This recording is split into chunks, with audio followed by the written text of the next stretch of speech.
Welcome to Carole Tuesday, week 14. We're 2 episodes into the new arc at this point, and we've kind of pivoted from what we were looking at before, which was just these two musicians working their way through the kind of AI-dominated music industry of this future world, which is very closely linked to the world that we currently inhabit. And we've kind of pivoted from that into more of like this socio-political look at things, with Tuesday's mom, Valerie Simmons, being more prominently shown to us, and just more they showed us a political rally, they showed us some journalist, and he was working on a story or something. So clearly in this arc we're going to see a lot more about the world itself, and eventually at the end of this, I'm assuming at the end of the 2 cours, we're going to end up at the miraculous 7 minutes that we've been teased from the very beginning of the show. So without further ado, let's get started on episode 14.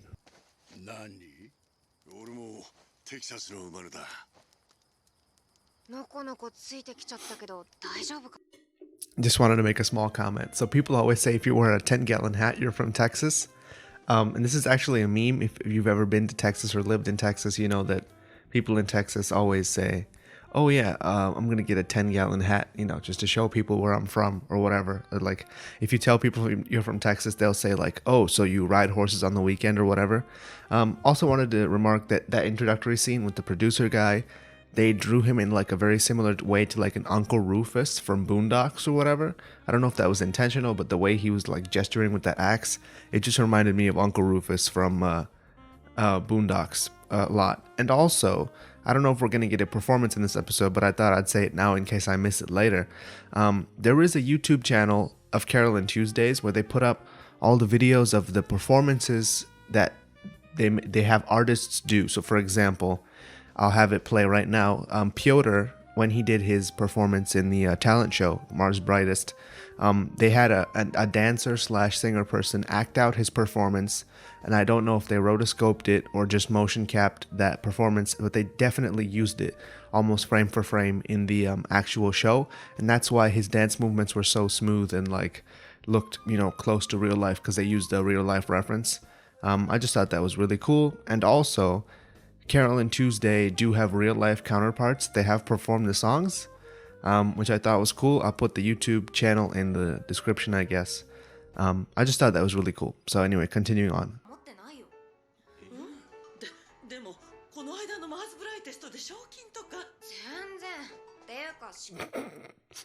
Oh my god, this is great. Okay, so now I'm basically just confirmed that dude who showed up before at the laundry place and who just said he's talking to his probation officer, that's 100% her dad. I'm guessing he doesn't know where her mom is or something, but I'm 100% sure that's her dad now, because these people are showing up in droves, and the only reason they would even show this is if that guy was her dad. That's number one. Number two, when they showed the people walking in to Angela, like to take pictures of her on the mic, it reminded me of the open gym scene from Rocky 3, was it? I think Rocky 3, where Rocky has like an open workout, but he's not actually doing anything. He's just posing for photos. That's kind of what that reminded me of. She's not actually singing, but the people are taking pictures of her to make it look like she's singing, just for the publicity. And now we have a new player in the whole thing, IT genius Aaron. I don't know what he's supposed to do. I guess he's her version of Toby, and he's like the more calculated side of things. I wonder if her story arc in this core is going to be kind of like Rocky's story arc in Rocky 3, wherein he kind of realizes that he's been propped up and he doesn't really deserve to be the champ like he is. So he has to like go and get some actual like street cred by beating up Mr. T, Clubber Lang, whatever. So is she gonna like be put off by all this AI calculated IT nonsense and be like, hey, I should be more like Carole Tuesday. I have to fight them straight up and be like grassroots indie band recording in a single microphone type deal. It would be interesting if that was the case. I don't know if it will be. But as you all know, I like Angela. She's my favorite character in the show. So I'm personally hoping we do get something like that. I don't know how this parent arc is going to resolve for Carole. I'm assuming that guy who we saw before is just going to be like, hey, I'll be your bodyguard so you don't have to worry about this. And eventually we find out that he's her dad. No, I don't know anything, just predictions.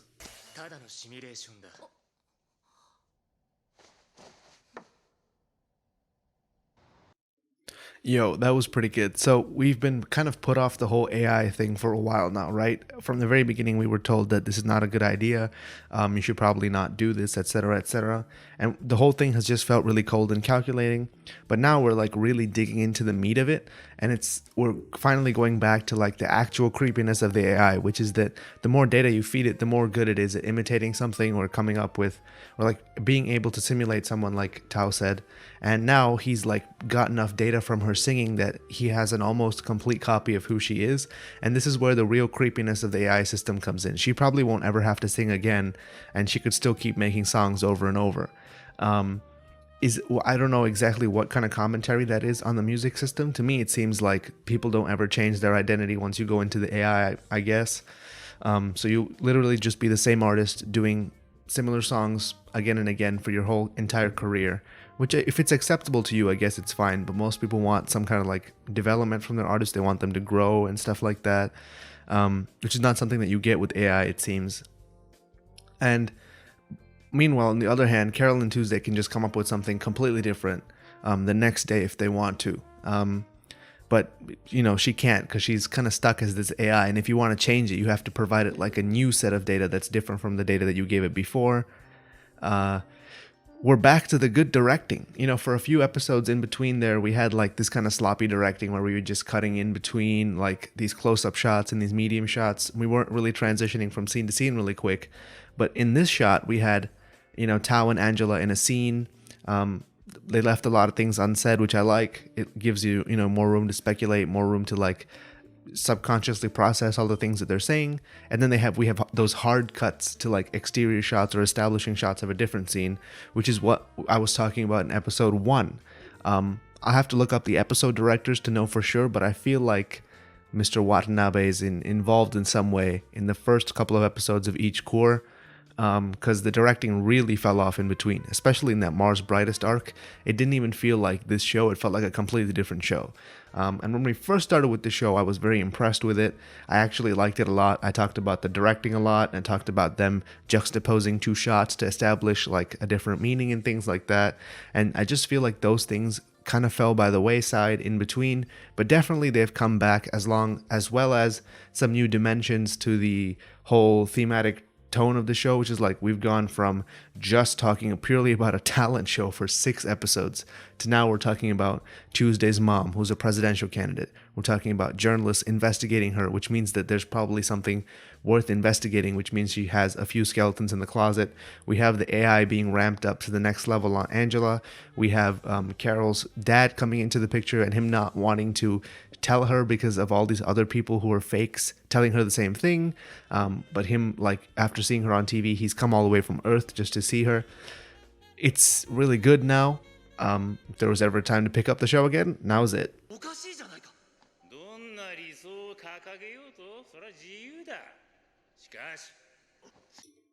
So this plays back into like people just deciding what policies they should have based on what's popular and what'll get them votes.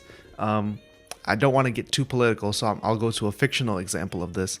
If you've ever seen the show Veep or House of Cards, I think season 4, season 5 of House of Cards, and one of the later seasons of Veep, she basically just goes around asking people what her position should be because she's running for president, and she doesn't really know what her position should be. And of course, Veep is a comedy, so they play it off as kind of like this ditzy vice president is like just trying to figure out what she needs to say to get people to like her.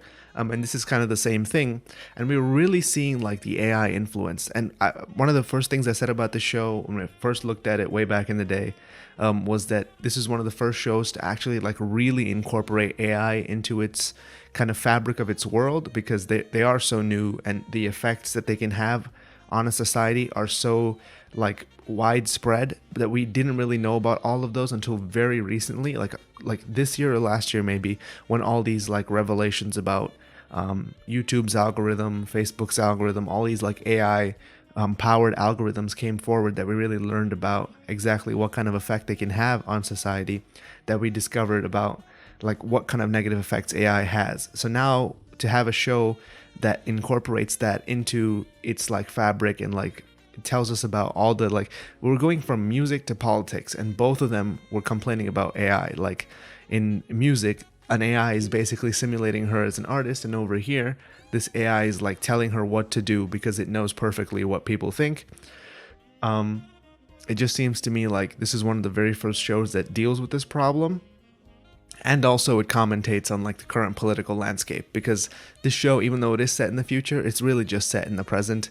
Like we hear various real life examples of like brand names. Earlier this episode, someone mentioned like his dog had a new Neumann microphone in its mouth. Like that's a real company in this world. So even though they are trying to like keep a facade of the future over everything, it still is just the real world. So it's beneficial to us to treat it in that way when we're talking about it.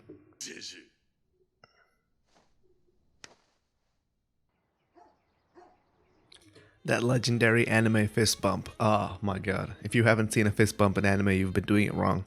Okay, let's keep going.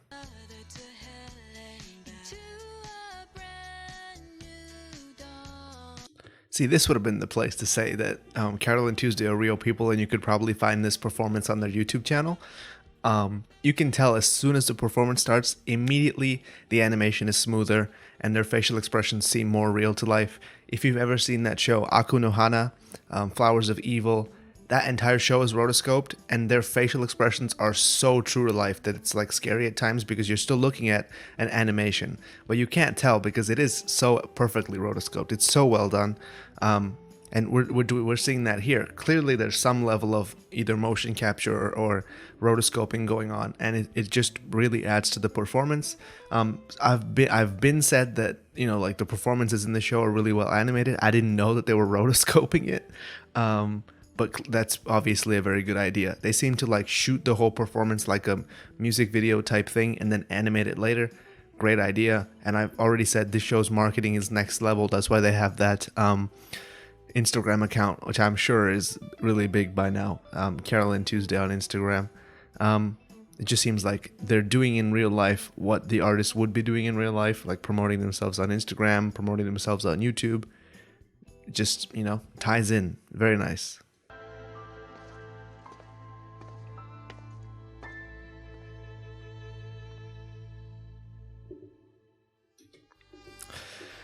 So that was episode 14 of Carole Tuesday. And I like I said, this whole episode we've been touching on just heavier and heavier like thematic elements of the show, like AI going out of control, like politics being a farce, like just the whole. I think what they're trying to say is the whole African American condition.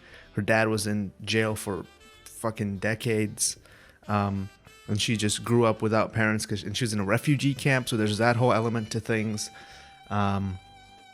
Everything is just meshing real well right now. And the direction is what's holding it together. I wish this had just been a one-core show. I really do. I wish we had just cut from like episode 6 or 7 when after the music video and when they were doing like their first live. I wish we had just cut straight to this without the whole talent show arc in between, because I felt that was really weak. And I don't think it advanced the story at all. We basically just took a giant hiatus from everything that we've started addressing in this episode, in the previous one, and just looked at people performing music randomly for no reason, and all the characters that we could have met along the way. I don't even really know if we needed that whole part. It feels like that whole half of one core was just a waste. And to me, that just reeks of Netflix's influence, to me. I don't think they want a show where it's only 13 episodes.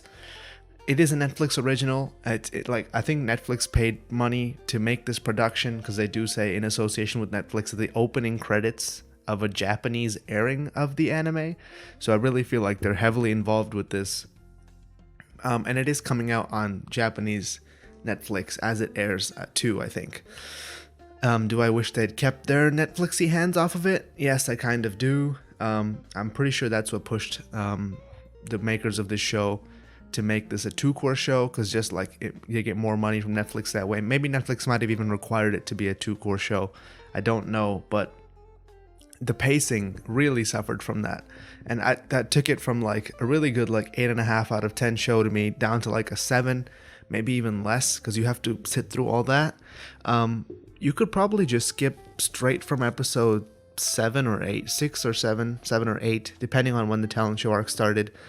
straight to episode 13, and I don't think you'd miss much. You probably would not know one or two characters, but they're really only side characters. They don't have much like input to the story. Episode 13 is really where it picks back up again. And what I'm worried about is that we're only going to get another half core of story before we go into some other dumb competition type deal.